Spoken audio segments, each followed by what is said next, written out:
أعوذ بالله من الشيطان الرجيم بسم الله الرحمن الرحيم وصلى الله وسلم على سيدنا ونبينا محمد سيد الأولين والآخرين وعلى آله وصحبه أجمعين.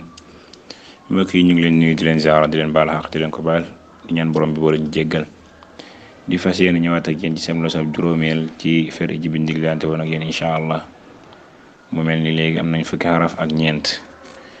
li tax ñu koy fàttali nag mooy que ni bëgg ngeen koy jàpp te di ko bàyyi xel incha allah ñu commencé woon ci a ba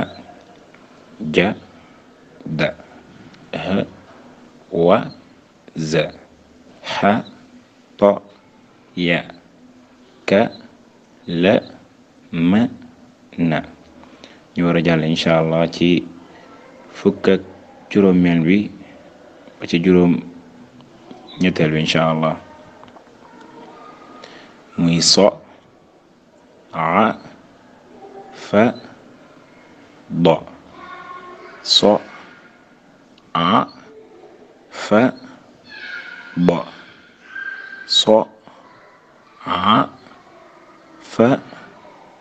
do so